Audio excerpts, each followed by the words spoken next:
स्वर्णगिरी और सुगंधरादि पर्वतों की उपत्यका में बसा मैं जालोर दुर्ग।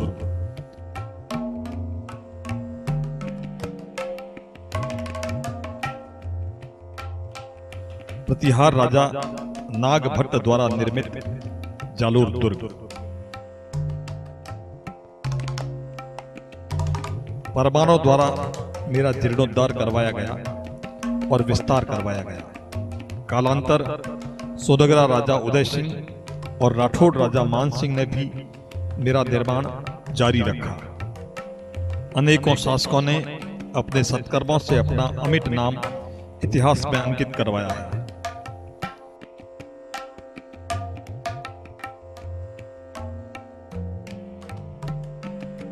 मैं जालोर नगर के दक्षिण में अवस्थित स्वर्णगिरी पर्वत पर बसा हूं। धरातल से करीब 1200 फीट की ऊंचाई पर 800 गुणा 400 गज की लंबाई चौड़ाई में निर्मित मेरा तकरीबन 1200 वर्ष पुराना स्वर्णिम इतिहास रहा है। मुझ तक आने के लिए पहाड़ पर टेढ़ी मेढ़ी सीढ़ियों से निर्मित रास्ता आता है। मेरी तलहटी तक पहुंचने के लिए शहर के विभिन्न द्वारों से होकर संकरे रास्ते गुजरते हैं, लेकिन वर्तमान में लाल पोल से होकर इस रास्ते को मेरी तलहटी तक पहुंचने का सुगम मार्ग बनाया जा सकता है। थोड़ी सी ही ऊंचाई पर आने पर यह है नगर का एक विहंगम दृश्य, एक दिलकश नजारा जो बरबस अपनी ओर आकर्षित करता है।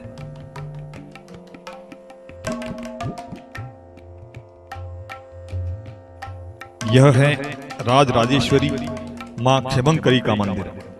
सनातन संस्कृति में शक्तिपीठ के रूप में 9 रूपों में विराजित मां का यह द्वार साग द्वीपीय ब्राह्मणों द्वारा पूजित अनेकों अनुयायियों की कुल देवी और आस्था का प्रगाढ़ केंद्र रहा है।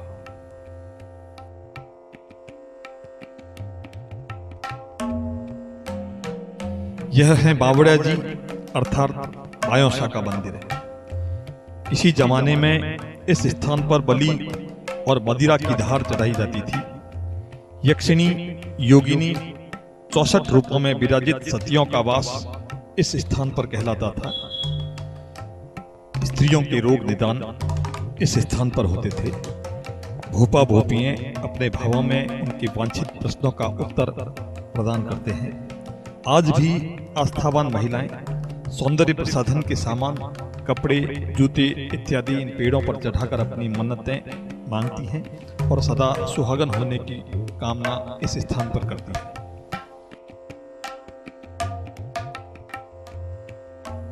यह है कालिका माता का पहाड़ी पर अवस्थित मंदिर और उसके ऊपर गुप्तेश्वर महादेव का मंदिर और उत्तर में पहाड़ी की चोटी पर नटनी की एक ऐतिहासिक छतरी। किंवदंती है कि किसी राजा ने नट नर्तकी को रस्सी पर नृत्य करने का प्रस्ताव दिया। वह सफल होने पर दुर्ग से जमीन तक आने पर आधा राज्यपाट देने का कहा और नट नर्तकी इस प्रयोजन में जब सफल होती दिखाई दी तो राजा के स्वामी भक्त ने वह रस्सी बीच में काट दी और इसके परिणाम स्वरूप उस स्थान पर गिरकर उस नर्तकी की मृत्यु हो गई और उसी की स्मृति में यह छतरी बनाई गई है। लेकिन नट जाति के लोगों ने उस दिन से जालोर शहर का बहिष्कार कर दिया। प्रथम तो वे अपना कर्तव्य इस शहर में नहीं दिखाते हैं और पानी तक नहीं पीते हैं और किन्हीं कारणों से उन्हें इस शहर में आना पड़े तो वे लोग यहाँ रात नहीं रुकते हैं। ऐसी परंपराएं हैं।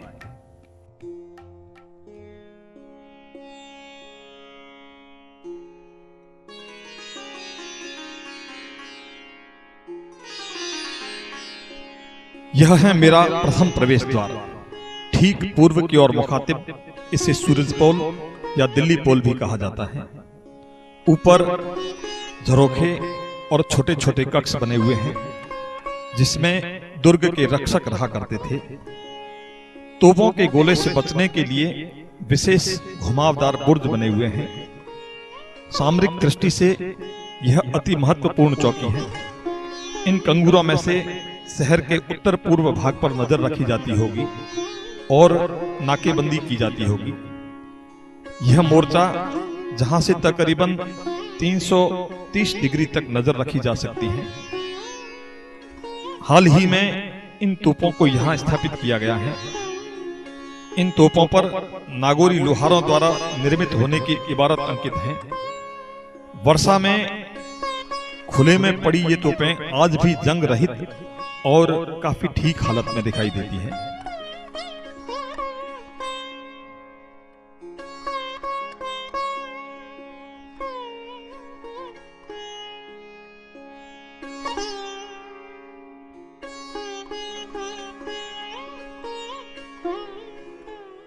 यह है मेरा दूसरा द्वार, ठीक उत्तर की ओर मुंह किए, जिसे ध्रुव पोल या चित्तौड़ पोल भी कहते हैं। यह भी सुरक्षा की दृष्टि से अति महत्वपूर्ण मोर्चा है।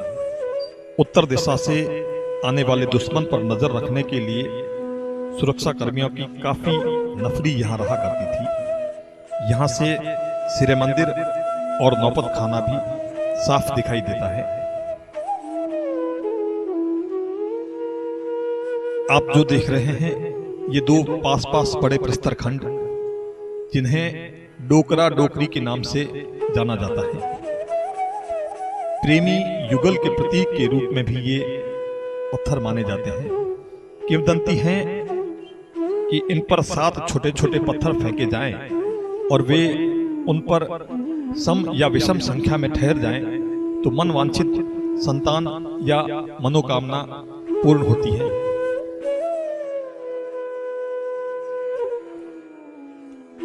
यह है गोगा जी का मंदिर। लोक मान्यता है कि हाथ में भाला लिए घोड़े पर सवार युद्ध को तत्पर वीर सैनिकों के प्रतीक के रूप में इन्हें माना गया है। भू देवता के रूप में गोगा जी की गांव गांव में लोक मान्यता रही है।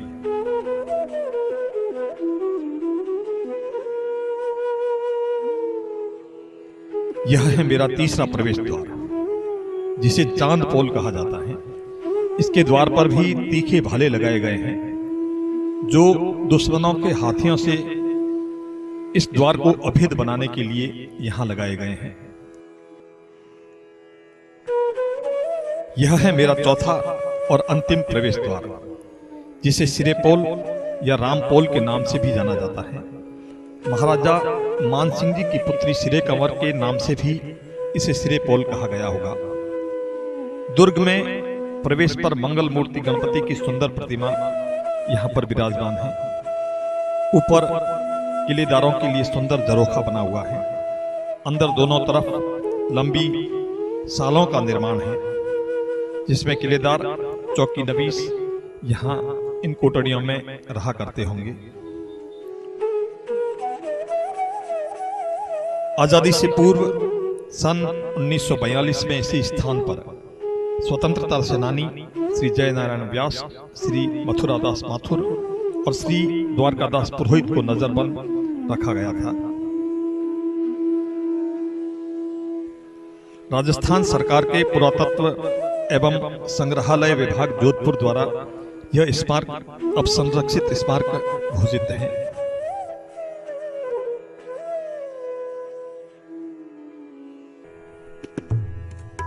दरवाजे में प्रवेश करते ही सामने वीर हनुमान जी की यह चौकी है, जिस पर बजरंग बली की सुंदर मूर्ति स्थापित है।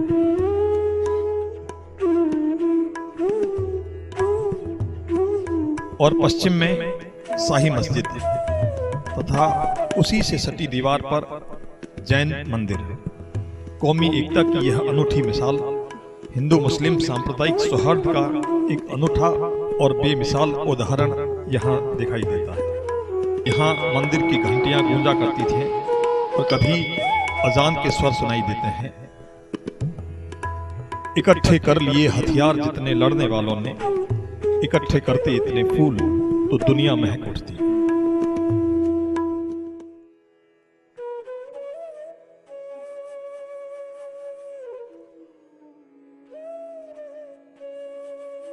यह है खुदाई में मिला परमारकालीन कीर्ति स्तंभ, जिस पर हाथी महिला, पुरुष एवं इसके चारों ओर अनेक प्रकार की आकृतियां उकेरी हुई हैं।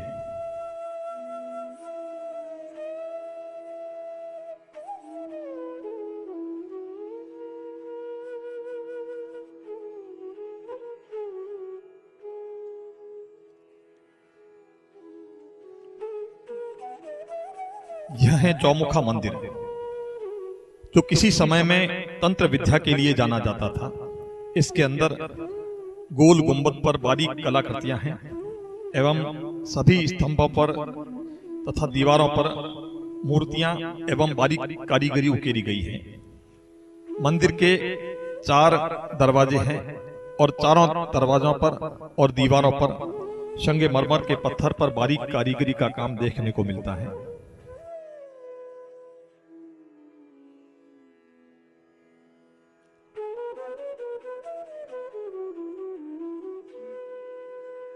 यह है यहाँ का सर्वोच्च शिखर, जहां से पूरी मुस्तैदी से दुश्मन पर नजर रखी जाती थी। यहां पर भी यह बड़ी सी तोप स्थापित है।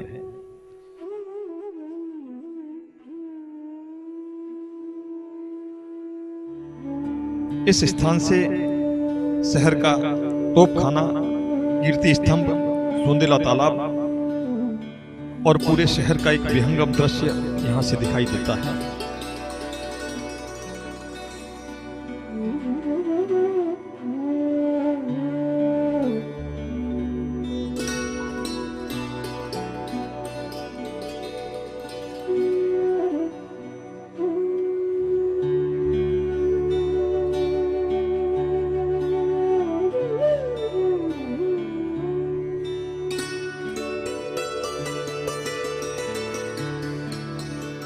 और वहीं दुर्ग का भी पूरा भाग, नौपतखाना, महलों के झरोखे, जैन मंदिर, मस्जिद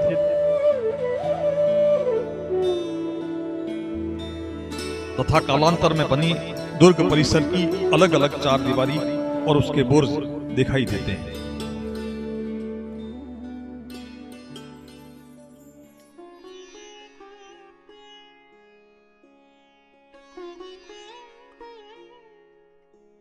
यह है नौपतखाना। स्वतंत्रता प्राप्ति के बाद तक भी नक्कारती यहाँ नौपत बजाया करते थे। राजे महाराजाओं की शान में सुबह और शाम दोनों समय नौपत की कर्णप्रिय स्वर लहरियां बिखर कर कानों में अपना मिठास घोलती थी और दुर्ग परिसर को गुंजायमान करती रही होंगी। भोर में उठने के साथ और संध्या में जब सूर्य अस्तांचल की ओर बढ़ता है तो टिम-टिम करते दिए की लौ के साथ ये स्वर नीचे शहर वासियों को भी स्पष्ट सुनाई देते थे।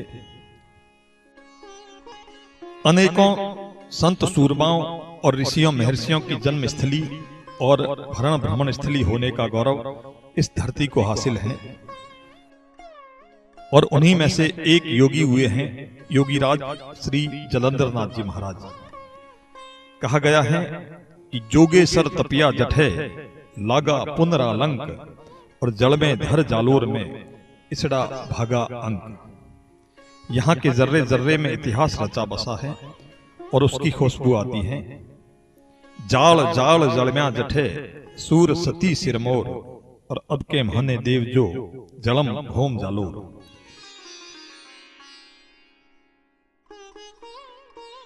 उनकी ये चरण पादुकाएं जो महाराजा मान सिंह ने यहाँ स्थापित करवाई थी। यह है दशनाम के अधिष्ठाता आराध्य देव दत्तात्रेय भगवान की प्रतिमा। इसके अलावा कृष्ण राधा की ये युगल जोड़ी, 64 योगिनियों के अग्रणी काल भैरव की ये प्रतिमा और वीर हनुमान बजरंगबली की ये प्रतिमा इस मंदिर में स्थापित है। कहते हैं कि अलाउद्दीन खिलजी गुजरात से जब सोमैया महादेव का शिवलिंग उठा लाया तो वीर कान्हड़ देव ने उसका एक भाग यहाँ स्थापित करवाया था। और दुर्ग पर सफेद संगमरमर का एक पत्थर का यह शिवलिंग 13वीं शताब्दी का माना जाता है और इस मंदिर के ठीक पीछे झालरा है जो दुर्ग पर पानी का एक मुख्य स्रोत है। जंगली जानवरों, पशु पक्षियों के अलावा पेयजल की आपूर्ति भी यहीं से की जाती थी। दक्षिण में अवस्थित पहाड़ से वर्षा का जल आकर इसी झलर बाव में बहकर आने से संग्रहित होता था। साफ सफाई तथा संरक्षण के अभाव में मिट्टी बहकर आने से इसकी भराव क्षमता अब कम हो गई है।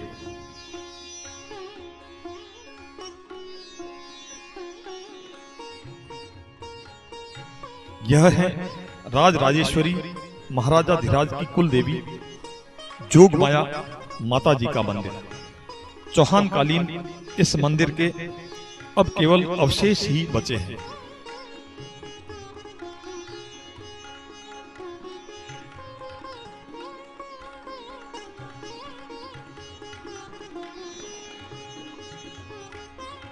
यह है जैन मंदिर, हाल ही में निर्मित गुरुदेव श्री राजेंद्र सूरी जी का मंदिर और प्रवेश का यह राजेंद्र द्वार। यह अति प्राचीन मंदिर, ऊपर गुंबद में बारीक कारीगरी का कार्य किया हुआ है।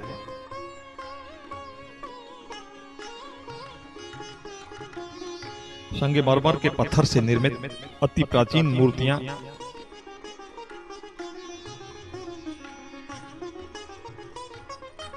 जिन्हें आतताइयों ने नष्ट किया, आज जीर्ण शीर्ण और खंडित अवस्था में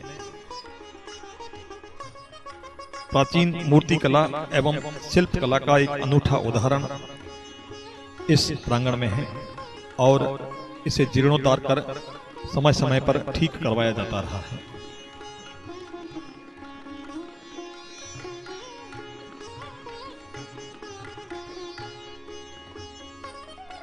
यह कोलर बाव किले के दक्षिण पश्चिम भाग में अवस्थित पूरे दुर्ग के जल का मुख्य स्रोत।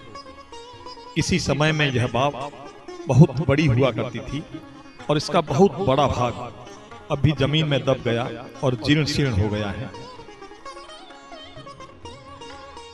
यहाँ बहुत बड़ा जल प्रपात गिरा करता था जो पीछे झरनेश्वर महादेव मंदिर की ओर झरने के रूप में बहा करता था। बहुत सी सीढ़ियां और पाताल तोड़ कुआं भी इसी बाव के अंदर अवस्थित है और इसी बाव के पास अवस्थित है यह उद्यान, जो कभी रंग बिरंगे फूलों की सुगंध से सराबोर रहा होगा। कभी यहाँ फलदार वृक्षों के झुरमुट हुआ करते थे, आज अपनी दुर्दशा पर रो रहा है और आज यहाँ केवल कीकर और बबूल के वृक्ष अटे पड़े हैं। यह भैरवजी महाराज का मंदिर और फूल बाग जो भक्तों के द्वारा पुनः जीर्णोद्धार कर पुष्प वाटिका के रूप में विकसित किया जा रहा है। प्रशासन की पहल पर यहाँ पुनः वृक्षारोपण कर इसे हरा भरा करने का प्रयास किया जा रहा है।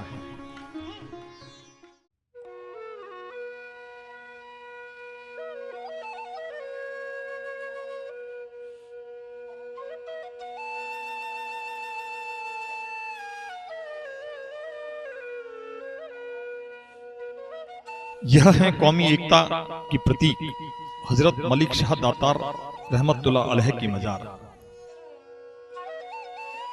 और साथ ही हजरत गैबन शाह गाजी रहमतुल्लाह अलैह की मजार और उसी के पास उनके साथ रहे श्वान और तोते की भी यहाँ कब्रगाह है। हर साल यहाँ हजारों अकीदतमंद जायरीन उर्स मनाते हैं और अमन और चैन की दुआएं मांगते हैं। मुल्क के मायनाज फनकार हर वर्ष इस प्रांगण में कव्वालियां पेश करते हैं। कहते हैं कि सच्चे मन से की गई दुआएं अल्लाह ताला कबूल फरमाता है। ऐसी मान्यता है कि यह है दरबार आका का, यहाँ अपनों का क्या कहना, यहाँ से हाथ खाली गैर भी जाया नहीं करते।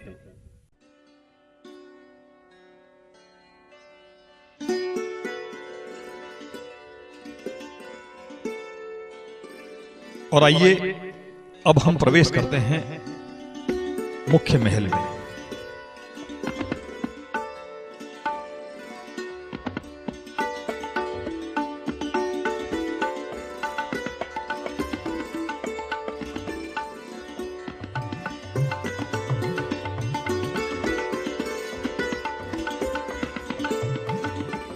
यह है दीवाने आम।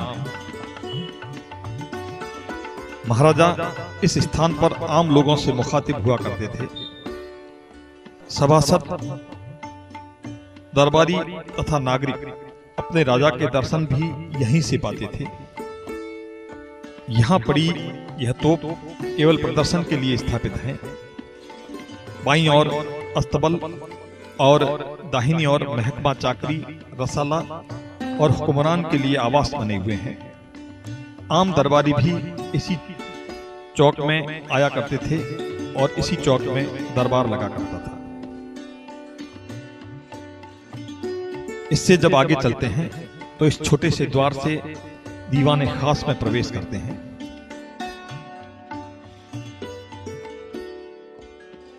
यहां भी चारों ओर कोटड़ियां और सालें बनी हुई हैं, जहां दीवान और ड्योढ़ीदार हुआ करते थे। उनकी अनुमति के बाद ही अंदर प्रवेश संभव होता था। ऊपर जाने के लिए ये सीढ़ियां, राजमहल में यह दीवाने खास कभी गुप्त मंत्रणाओं का एक विशिष्ट स्थान रहा होगा। ऊपर झरोखे में दीवाने आम और दीवाने खास दोनों ओर झांक करके देखा जा सकता था। यहीं पर बैठकर कभी राज परिवार के लोगों ने रक्कासाओं के नृत्य का लुत्फ उठाया होगा।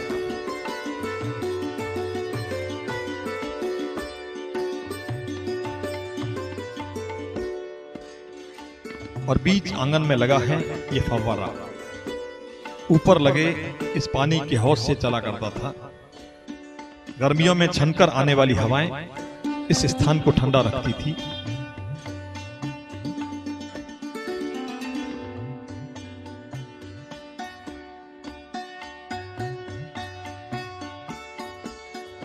यह है राजा का मुख्य महल।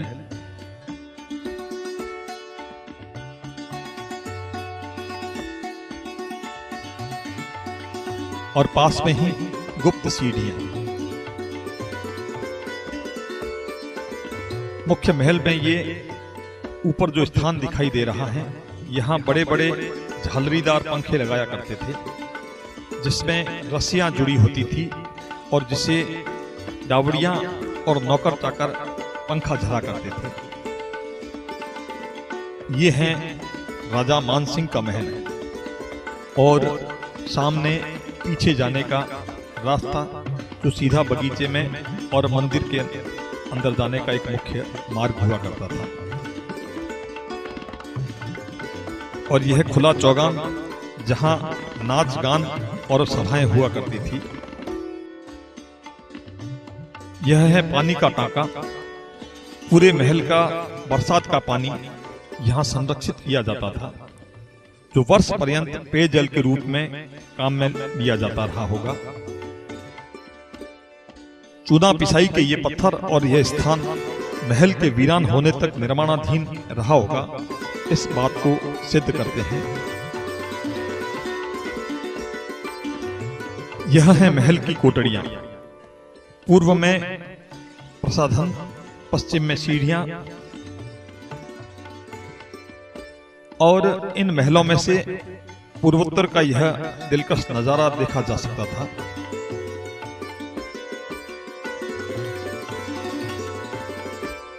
कभी कलकल बहती यह नदी यहां से देखी जा सकती थी।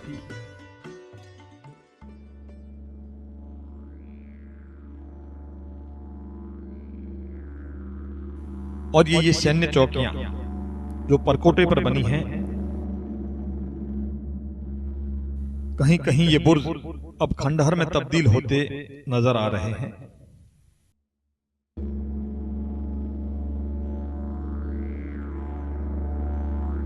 और ये है मैदान जंग।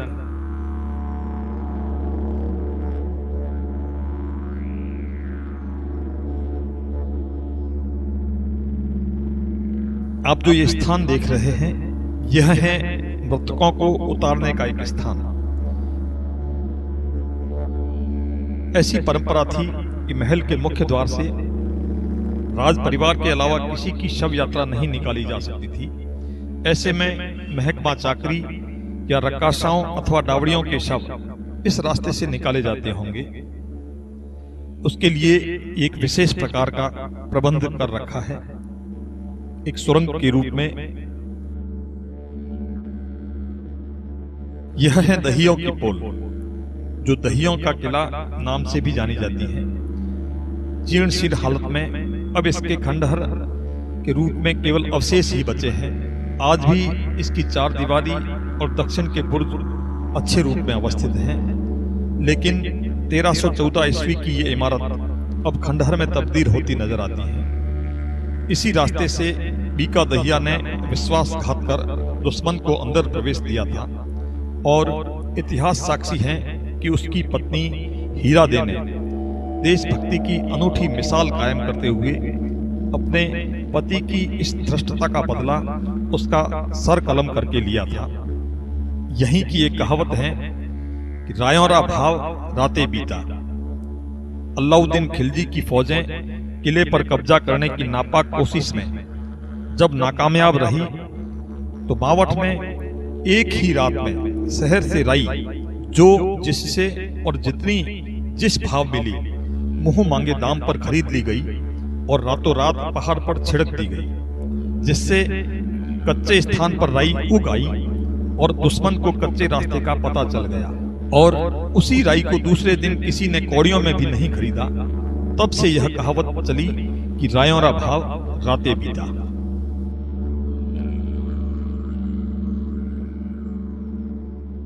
तारीख गवाह है कि इसी स्थान पर रानियों ने जौहर कर अपने प्राणों की बलि दी थी।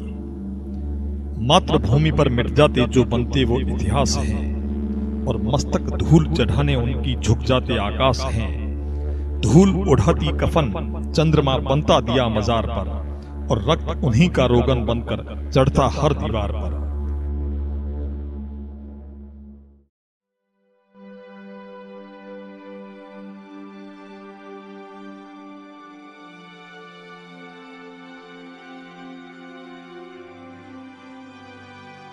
और यह है दुर्ग का सर्वोच्च स्थान। साए साए कर चलती हवाएं, यहां से 360 डिग्री में निगरानी रखी जा सकती है। यह विहंगम दृश्य दूर तक जहां तक अपनी निगाहें जाती हैं, मौसम साफ होने पर यहां से नंगी आंखों से सिरोही किला एवं मंडोर किला देखा जा सकता था।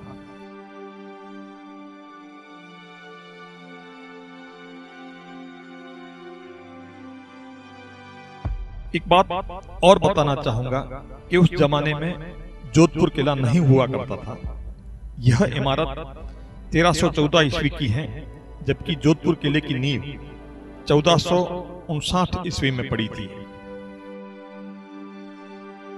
दुश्मन का पता उड़ते धूल के गुबार से लगाया जाता था, और संदेश आग लगाकर धुआं करके दिया जाता था। इस स्थान पर किले का झंडा लगाया जाता था।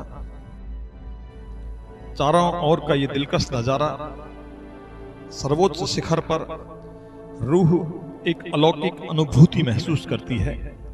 परमात्मा की इस कायनात में आदमी कितना बौना है, इस बात को सोचने को मजबूर करती है।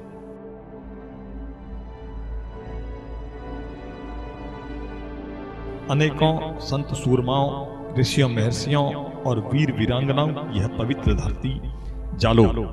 आइए प्रणाम करते हैं हम अपनी इस मातृभूमि जालोर को। जय हिंद, जय जालोर।